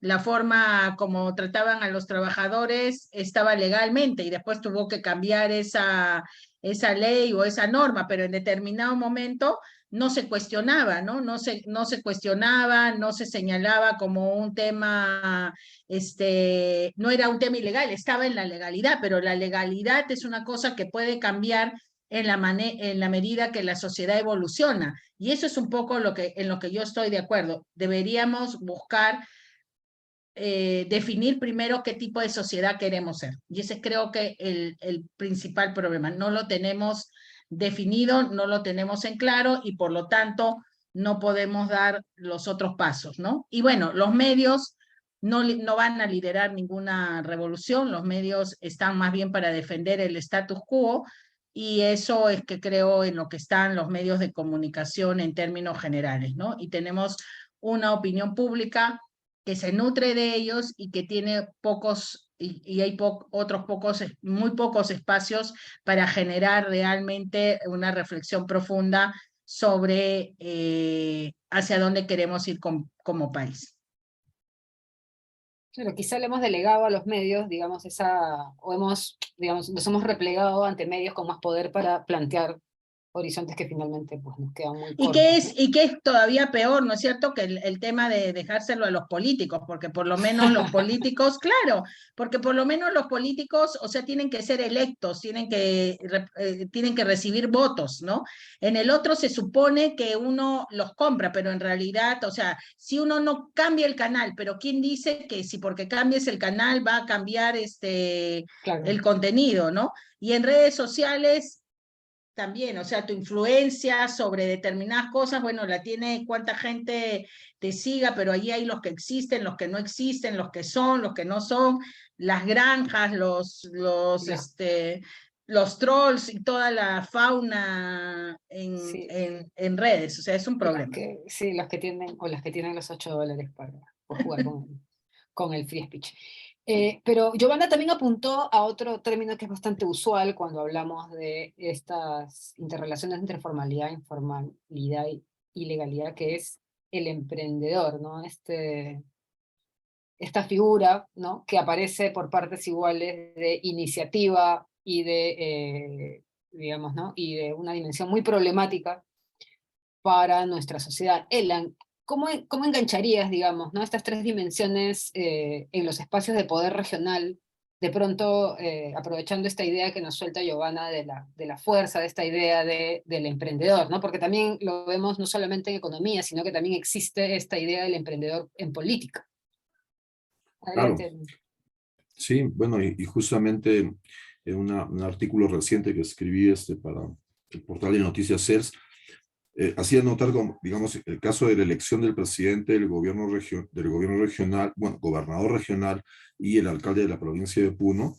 Se trata de dos jóvenes emprendedores, ¿no?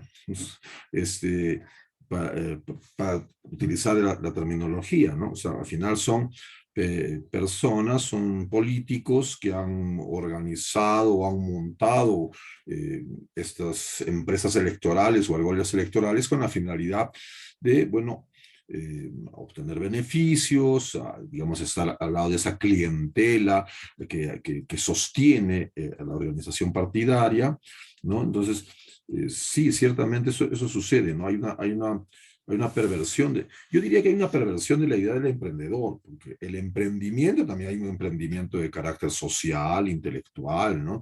Entonces, el asunto es de que se ha pervertido la idea del emprendimiento y solo se ve, digamos, como esta aspiración que únicamente es dentro del mercado o dentro de los beneficios que ofrece la sociedad, ¿no?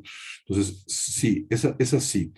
Ahora, lo que yo lo vincularía con el hecho de que hay o sea, algo que todos sabemos, la política en el Perú está profundamente mercantilizada.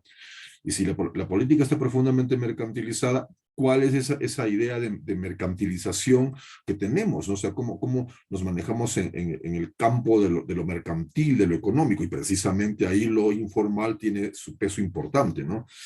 En las regiones o en la región surandina aparece eso muy nítidamente, ¿no? O sea, es cierto, hay una mercantilización, pero también hay ese estilo informal de sacar partido a la legalidad. Yo me quería referir a un asunto también de cómo corregir esto, ¿no? Hay digamos, siempre, más en el interior que en Lima, surge digamos, el fenómeno de que cuando hay elecciones recién aparecen o estuvieron escondidos durante 4 años y aparecen los políticos, ¿no? Entonces, como hongos aparecen, ¿no? Y esto, digamos, que es más notorio en el interior, se debería corregir exigiendo, o sea, haciendo una corrección obviamente a la ley de partidos políticos y exigiendo a las organizaciones políticas, especialmente nacionales y regionales, que realmente hagan vida política partidaria. O sea, yo estoy plenamente convencido que si exigiríamos a los partidos políticos y a los movimientos regionales que tengan un local partidario, ya no diremos en cada provincia, porque quizás puede parecer excesivo, pero que tengan un local partidario, digamos, en cada capital departamental del interior del país. Estoy seguro que esto contribuiría mucho, ¿no? O sea, nuestra legislación debería, digamos, poner el acento, ¿no? Que es una cosa muy, muy formal, ¿no? O sea, el partido político debe tener vida política, debe tener actividades de proselitismo, de formación, de proyección social, de formación de juventudes, etcétera, etcétera, etcétera. Entonces, a mí me parece que esa es una exigencia que a los actuales políticos no les gustaría, ¿no?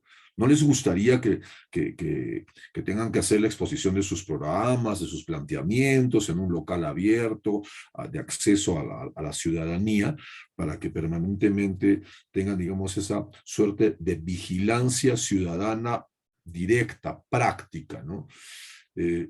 Eso yo lo percibo, porque siempre aparecen solo aparecen en los momentos electorales, estos oportunistas de la política, ¿no? Y bueno, lógicamente se forman ahí todas las argollas que están detrás, argollas entre formales, informales e ilícitas, ¿no? Otro punto que también me parece que se nota, que es de importancia en el interior del país y en la región surandina, es la necesidad que tenemos. Claro, el presidente Castillo lo mencionó y bueno, pues inmediatamente salieron en contra de esa postura de interculturalizar el Estado, ¿no? Y que lo intercultural está demasiado manoseado, ¿no? Entonces, ¿qué quiso decir? Y él mismo no lo tenía claro. Dijo que iba a convertir el palacio presidencial en un centro, un museo. Entonces, lógicamente hay estas limitaciones de cómo hacer que el diseño del Estado sea un diseño intercultural, que en realidad sería pues un poco la parte formal, pero que corresponde con nuestra realidad. Un país de gran heterogeneidad, que en realidad es una heterogeneidad, así como se habla del racismo estructural, nuestra heterogeneidad es estructural, somos tan diversos, ¿no? E incluso dentro de las mismas regiones, porque uno puede tener la mirada desde Lima, de decir, bueno, por ejemplo, Arequipa, Puno, ¿no? Tiene una característica, pero dentro de las mismas regiones hay también bastante heterogeneidad y desigualdad. Entonces, creo yo que hay una necesidad tremenda de lo intercultural, del reconocimiento de las poblaciones originarias en los lugares donde realmente hay esta población originaria, indígena, y que debería tener incluso la representación que corresponde en un diseño distinto de Estado, ¿no? Y ahí Giovanna tiene mucha razón cuando dice, primero tenemos que definir qué tipo de sociedad queremos. ¿Qué tipo de sociedad? Deberíamos establecer, obviamente, un nuevo acuerdo, un nuevo contrato social en la cual las diferentes fuerzas de la sociedad estén representadas a fin de buscar, aunque sueña un poco romántico ahora, ¿no? Viendo tanto conflicto y tanto desbarajuste, pero tenemos que caminar hacia un diseño de Estado que exprese lo que somos, que exprese efectivamente nuestra gran diversidad como nación, ¿no? Y yo quisiera también aprovechar un poco, lo mencionaba Giovanna con respecto a lo de los medios, viendo esa diversidad y esas características de un país como el nuestro, me parece que deberíamos tener una figura de medios comunitarios, ¿no? Y no solamente en el sentido comunitario de organizaciones campesinas, amazónicas, ¿no? Sino para universidades, colegios profesionales, otro tipo de agremiaciones, bueno, nosotros como país y en el interior se percibe mucho eso, y obviamente en Lima también se percibe mucho esto, de que tenemos una fuerte tradición comunitaria. Los peruanos nos hemos ciudadanizado de manera colectiva. Toda la gran avalancha, digamos, de migrantes que se desplazaron a las ciudades de la costa, se han ciudadanizado siempre de manera colectiva, comunitaria, a través de asociaciones, de gremios. Y eso debería reflejarse en el diseño del Estado, ¿no? La gran tradición comunitaria de nuestra población. Población que a veces la ninguneamos porque son pues ellos los que pusieron al profesor Castillo en el poder, ¿no? Pero esa población tiene una fuerte tradición de vida colectiva y que no está plasmada en el diseño de Estado y que, haciendo la vinculación con lo que es medios, deberíamos tener medios comunitarios, ¿no? Darle voz a estos importantes sectores de nuestra población del país, ¿no? Bien, bueno, un poco, incluso esta parte del, digamos, el financiamiento de los partidos políticos, los movimientos regionales, que es un renglón aparte, ¿no? Pero me parece que también en eso tenemos falencias y ahí viene, pues, ¿no? Ahí, en el financiamiento de las organizaciones políticas viene un poco eso de los dineros oscuros que financian a muchos políticos, ¿no? Y precisamente es porque no tenemos reglas claras con respecto al financiamiento y el hecho de que a nuestros políticos no les conviene tener una ley de partidos políticos que exija vida política y que eleve los estándares de la vida política, ¿no?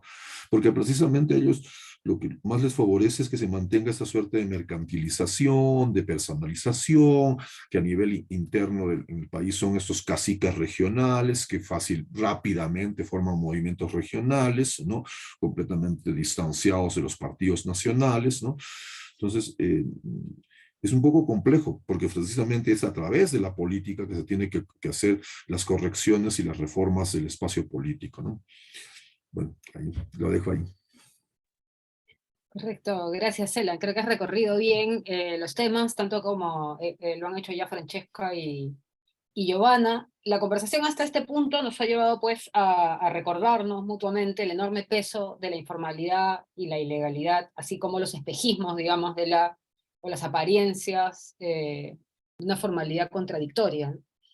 Para ir cerrando esta ronda, Francesca, tú, digamos, desde una perspectiva de derechos y ciudadanía, ¿cuáles son las consecuencias, digamos, ¿no? de este enorme peso de estas dimensiones en nuestra vida nacional? Y sobre todo, como ya nos solicitabas en la anterior intervención, sobre todo, ¿qué rutas identificas para resistir, o si quieres, para desmontar estas estructuras que tienen consecuencias de exclusión y de injusticia? Adelante, Francesca. Efectivamente, las consecuencias son devastadoras. Se han desnudado muchas de ellas durante la pandemia. Y como decías, más que responder a esto en específico, que creo que lo hemos ya tocado ampliamente en la conversación, me interesa más pensar en cómo subvertir esa legalidad ficcionada, diseñada con motivaciones espurias y deshonestas, plagadas de intereses particulares, y pues subvertir esto para convertir la legalidad o la formalidad en un verdadero reflejo del interés de las mayorías. Y se me ocurren algunos frentes, ¿no?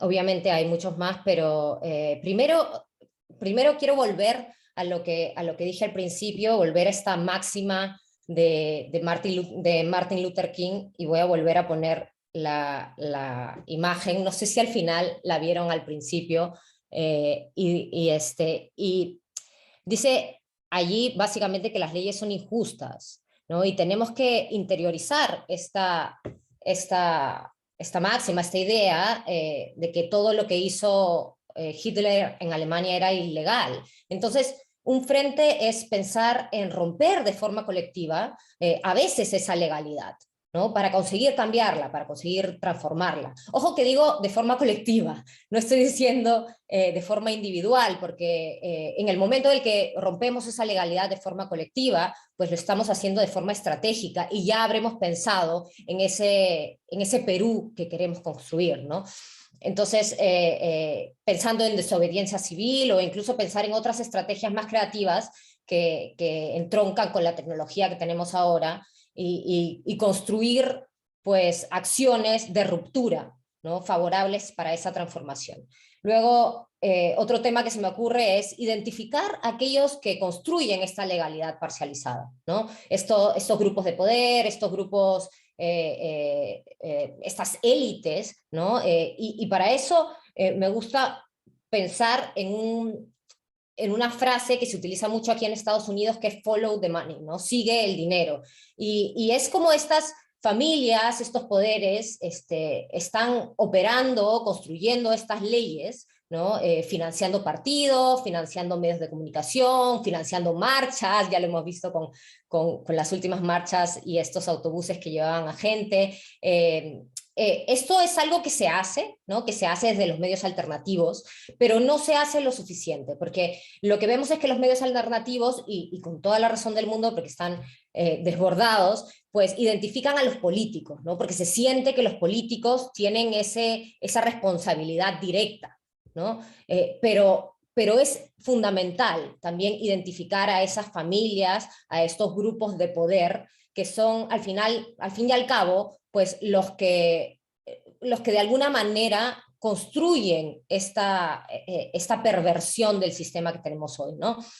Y exponerlos. Muchas veces es muy difícil, ¿no? Estos grupos de poder, estas corporaciones, estas familias están en sus burbujas y es muy difícil llegar a ellos, pero pensar en cómo poder hacerlo, ¿no? No solamente los políticos y los sistemas políticos, sino como lo han dicho ya los compañeros, Giovanna y Elan, pues estos políticos tienen detrás todo un aparato de dinero y de familias y de élites, ¿no? Y por último, pensar en la política institucional, en construir alternativas políticas, porque aunque la política es sucia, muy sucia en nuestro país y tenemos un sistema de partidos absolutamente atrofiado, desvirtuado, es desde allí desde donde se construye, como se decía antes.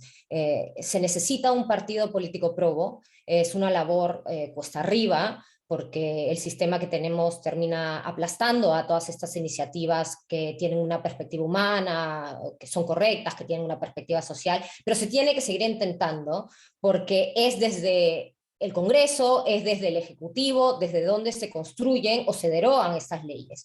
Y si no lo seguimos intentando, pues apaga y vámonos, ¿no? Porque continuaremos hundiéndonos en esta maraña con una pila de leyes nocivas que perpetúan las desigualdades y la pobreza y que mantienen a millones de peruanos obligados a operar en los cauces ilegales o informales para seguir subsistiendo, ¿no? Gracias, Francesca. Un poquito de, digamos, de ánimo y de perspectiva dentro de este pesimismo al que de alguna manera pues la conversación les había orillado. Quiero también compartir con el público que nos sigue en la transmisión o que lo va a ver luego y va a revisar nuestro número de la revista Qué Hacer, que muchos de estos temas parten, digamos, de una, sí, creo que es justa la palabra, de una inspiración que obtenemos siempre de nuestro compañero, amigo de Desco, Francisco Durán, que es la persona que es la entrevista principal de este número, una entrevista realizada por Eduardo Bayón y Alberto Adriancén, y me gustaría pues que Alberto, que se encuentra aquí en la reunión, pueda compartirnos un poco esta inspiración que obtuvimos de Beto, de Paco, para este número, para el desarrollo del número, y también su visión pues de haber llegado a este número 10 de la revista. Si me estás escuchando, Beto, te invito a tomar la palabra. Activa tu micrófono, por favor.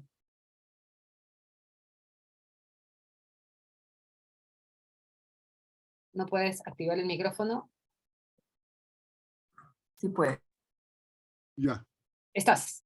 está, ¿no? Fíjense, vean, muchas gracias por la invitación. Muchas gracias en primer lugar a los panelistas y muchas gracias sobre todo a la gente que ha escrito en este número Qué Hacer, que es muy importante porque es una empresa prácticamente cooperativa, como plantea Francesca, ¿no? Cuando yo les escuchaba el debate desde el principio, es como está la crisis que uno tiende a decir todo. Me da la impresión, digamos, a poner en cuestión todo. Es un síntoma, una autoexplicación sobre todo sobre lo que nos pasa hoy día cuando vemos lo que está pasando, simplemente, ¿no? Entonces, pero yo quisiera decir algunas cosas, ¿no? Una cosa es vender ropa en la calle y otra cosa es importar 100 kilos de cocaína. ¿No es cierto? Una es economía informal y otra es una economía criminal. Uno le puede decir las cosas que quiera, ¿no es cierto? Y tienen lógicas distintas. O sea, es cierto, los de arriba no pagan impuestos o eluden impuestos y los de abajo no pagan impuestos y todo es una chanfaina en este país. Pero me parece que están haciendo una economía criminal, como es en México, por ejemplo, y vean cómo está México, y tú y yo van a crecer a Ecuador, mira cómo está Ecuador, porque es una pelea de dos carteles que se disputan los espacios. El problema que tienen las economías criminales, por lo general, es que requieren controlar espacios. Implica un desafío serio del Estado. A este Estado que es en decadencia o en crisis, y que me parece importante decirlo. O sea, y además, yo creo que la informalidad es un invento de las élites para no convivir colectivamente un país. ¿No es cierto? Estos bien separaditos, porque uno puede vivir de la informalidad, salvo la educación, inclusive hasta la educación, como se ha demostrado en media trucha, en media bamba, ¿no? Pero se pueden vestir en la informalidad, se cortan el pelo en la informalidad, comen en la informalidad, etcétera, etcétera. El mundo informal que es aparte, y que ahora parece como un mercado muy fuerte cuando uno ve los malls del sur y del norte y la cantidad de gente que se mueve atrás con dinero, porque el problema es que también hay, lo que dice Giovanna, es cierto, hay plata, el dólar del narcotráfico te hace bajar el dólar como en Colombia en los 80, con la ventanilla siniestra. Influye en la economía. Entonces, me parece que estamos frente a una situación más compleja que es necesario reflexionar, porque en mi opinión caminamos hacia un Estado crecientemente atrofiado, ¿no es cierto? A una sociedad donde la violencia crece. Miren la cantidad de sicarios o asesinatos hechos por sicarios, cómo se duplican cada año. O sea, entonces, uno puede discutir todo lo que quieran. Este es un país que tiene el 70-80% de informalidad, uno de los porcentajes más altos del mundo. Chile tiene 20%, aquí nomás al costadito. 20%. Luego tenemos 80%, 70-80%. Fuera que hay 3.200.000 personas afuera según el último censo del INEGI. Entonces, me parece que hay que comenzar a separar claramente. Yo sí creo que, y además, ¿qué consecuencia de un capitalismo subdeterminado, que es sinceramente de muy baja calidad, ¿no es cierto? Un capitalismo extractivista, que no genera empleo, porque buena parte de la informalidad comienza a crecer en los 80, cuando se destruye parte de la pequeña industria que vive en este país. Y comienza a haber estas teorías de la informalidad, el emprendedurismo y todo lo demás, que en realidad lo que alientan es un falso ideal de sociedad, ¿no es cierto? O sea, y me parece que estamos en un momento de una reflexión respecto al orden que queremos construir. Se habla mucho de la legalidad, es un acto de fuerza. El Estado tiene que imponer la legalidad. El Estado, con buenos, no digo todavía el Estado hay que imponer, no me refiero a métodos autoritarios, pero el orden es una decisión que asume el Estado colectivamente, ¿no es cierto? O sea, y por lo tanto, es cierto que con derechos y todo lo demás, pero me parece fundamental que nos ubiquemos en un momento muy particular. Y tres, yo creo que para terminar, creo que estamos viendo una transición de élites en el país.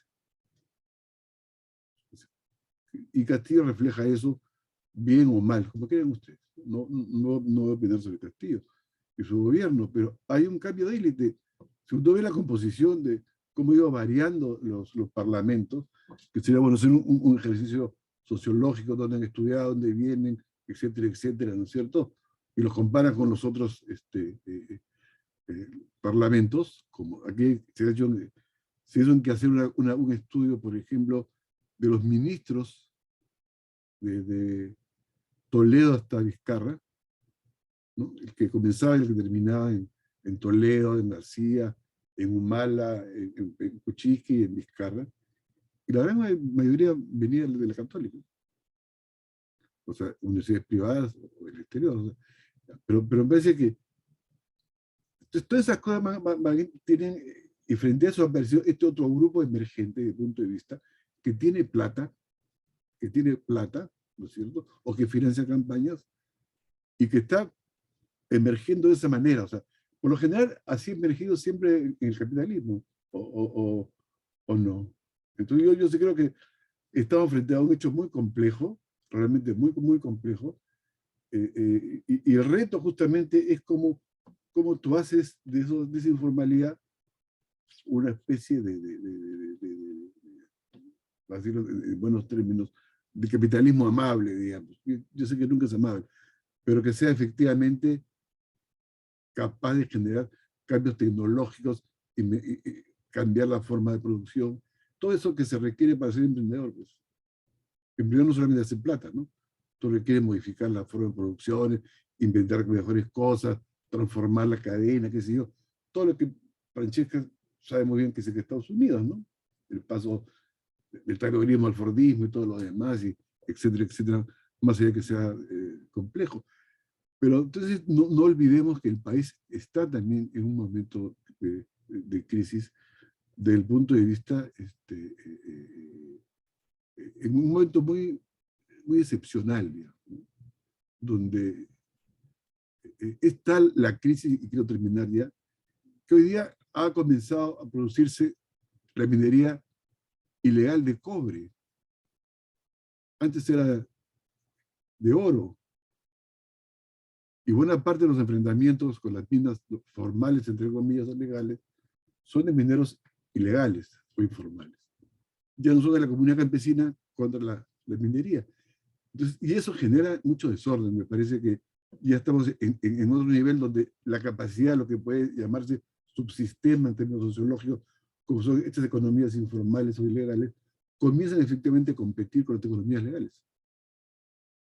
Así de simple, ¿no es cierto? Entonces, y eso amerita desde el punto de vista una reflexión que respecto a qué país estamos pensando y cómo vamos a cambiar el país, y que es fundamental. Todo eso está ahí, y termino, por eso Durán, en la entrevista que le hemos hecho con Bayo, habla de 3 economías: la informal, la formal, la informal y la criminal.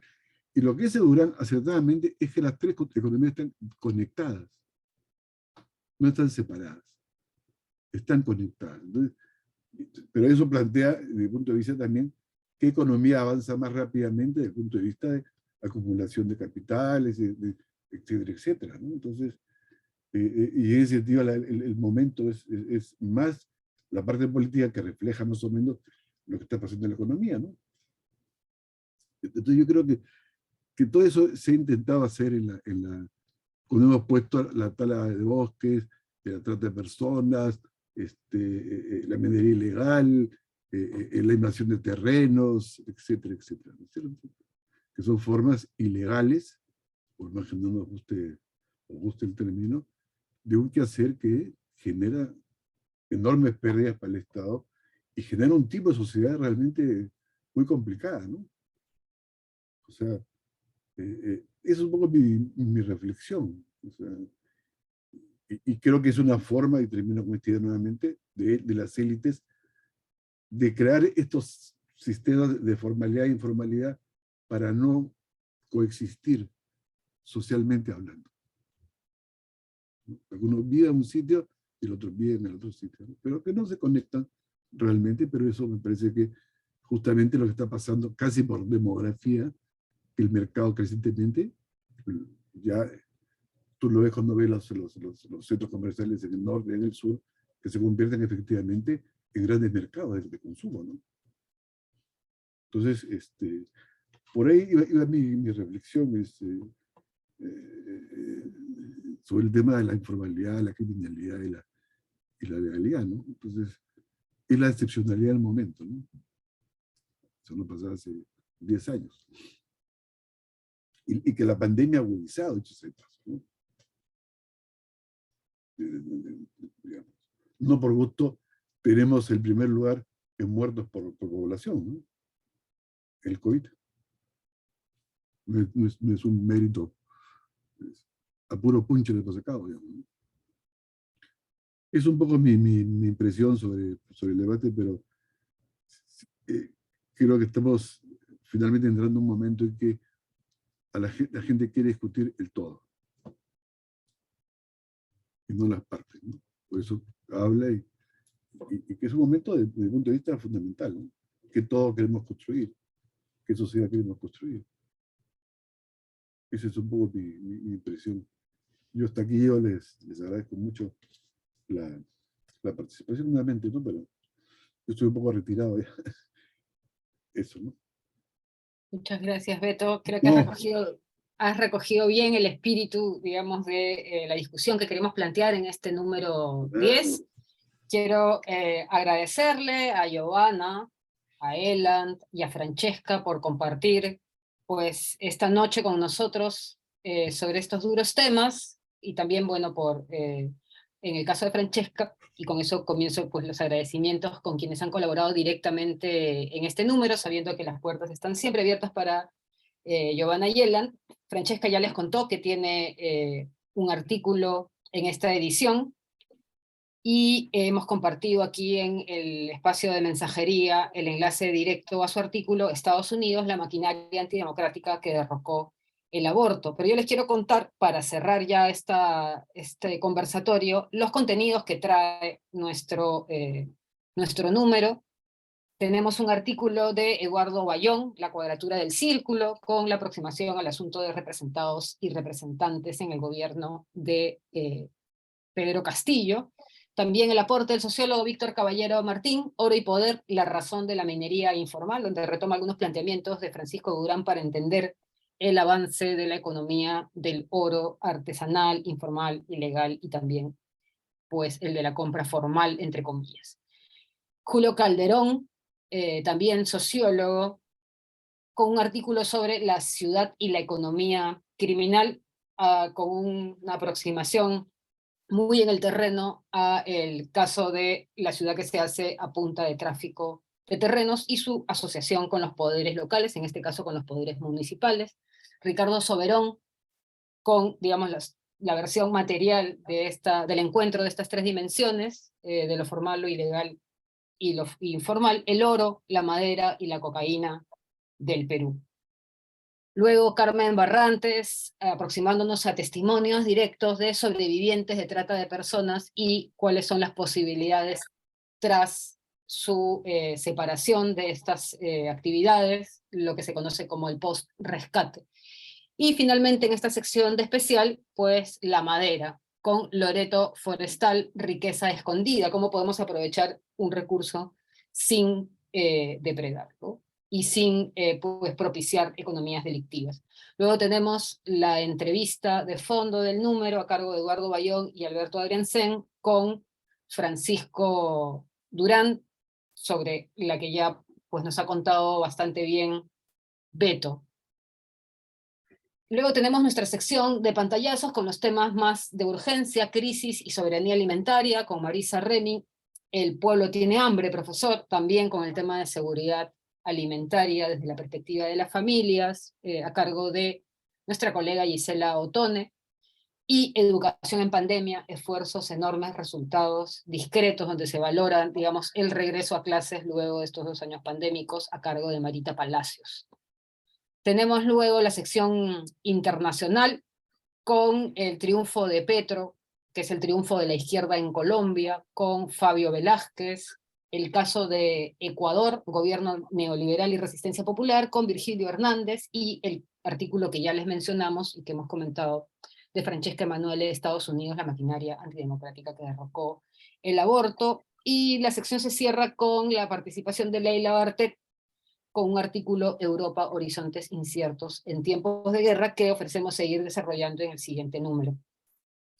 Luego tenemos nuestra sección Cultura, donde tenemos los aportes de Yuri Gómez con el neoliberalismo en el Perú, Los rostros de Jano, que promete una segunda entrega en nuestro número 11, la crónica de Leandro Pinto, cuando Jack Sparrow se volvió pirata, que nos da una mirada muy desde adentro, pues de los pasillos, de la circulación de los productos cinematográficos en el mercado local y cómo Perú se ubica globalmente en el espacio de la piratería, lo que conocemos como la piratería. Y un artículo de Gustavo von Bischofshausen, la temporada 1932-1934 de la Compañía Nacional Carlos Rebolledo como un fenómeno mediático pues, de aquellos años. Y la sección libros que nos trae siempre las novedades editoriales de los últimos meses. Tenemos el comentario a una importante reedición de la única obra teatral de Clorinda Mato de Turner, Imazuma, Gesta y Memoria, de la editorial Púrpura y Púrpura, que ha sido comentada por la profesora Carolina Ortiz Fernández, la edición facsimilar del Zorro de Abajo, publicada por el Fondo Editorial de la Universidad Nacional de San Marcos, recibe el comentario de Mijail Mitrovich. Fenomenología de la Espada, volumen editado por Juan Carlos Estensor y Cecilia Méndez, recibe el comentario de Guillermo Nuyent. La razón política, libro de Nicolás Lynch, es comentado por Manuel Guerra. Y luego, en los aportes de poesía, tenemos el comentario de la poeta Victoria Guerrero al libro último de la poeta arequipeña Ana Carolina Segarra, con su libro Víscera Beltrán, editado por Taller Editorial La Balanza, el libro del mexicano Román Luján, Sanafavich, comentado por el poeta peruano Miguel Ildefonso, en la edición publicada por el sello Intermezzo Tropical. Sobre un fabricante de figuras, un volumen dedicado a valorar la obra de Juan Javier Salazar, bajo la autoría de Mijail Mitrovich, es comentado por Rodrigo Vera, y finalmente la nota musical con la biografía del jilguero del Huascarán. El jilguero no solo cantó, de nuestro querido amigo Willy Jiménez Torres, a quien esperamos también tener en nuestro siguiente número, que es el número 11 de nuestra revista, que estará, y lo voy anunciando, dedicado a el pueblo, este sujeto colectivo del que oímos hablar tanto últimamente y que nos da pues pie para debatir sobre populismos y otras salsas. Quiero cerrar la transmisión agradeciendo a Liliana Samayoa, quien está a cargo pues, de mantenernos a todos en línea, conectados con nuestros usuarios y usuarias de Facebook y otras redes sociales, en este y todos los conversatorios que hacer. Agradecerle también a Mónica Pradel en la coordinación de la revista, tanto en su etapa impresa como ahora en su etapa digital, que ya hemos alcanzado 10 números en la etapa 2018-2022. Agradecerle a Jocelyn Carrión, asistente en la coordinación de todo el equipo, a Gerardo Rodríguez y al equipo de La Plebe, que están a cargo del proyecto web de la revista, y preparamos un nuevo, digamos, una nueva actualización a partir de este momento 2022-23. Quiero recordarles que nuestro comité editorial está conformado por Eduardo Bayón, Eduardo Toche, Molvina Ceballos, Patricia Pinto y Alejandro Arrieta. Les recuerdo también que el CEDOC de la Biblioteca Central de la Universidad Nacional Mayor de San Marcos ha puesto en línea, en un importante esfuerzo, todo el archivo de nuestra revista en su etapa impresa, y que, si todo sale como lo planeado, el día jueves 24 de este mes, en la sala de la librería José María Arguedas, en el campus de la universidad, parte del equipo Quehacer pues tendrá el placer de acompañar al equipo de la biblioteca en la presentación de este recurso. Conmigo me despido a nombre de Delmi Poma, presidenta de Desco Sur y de Desco, y el mío, Teresa Cabrera, editora de la revista Quehacer. Les agradezco a todas su participación. Muchas gracias. Liliana, ya estamos fuera del aire. Gracias. Gracias, Giovanna. Gracias, Francesca. Gracias. Gracias por el tiempo, por quedarse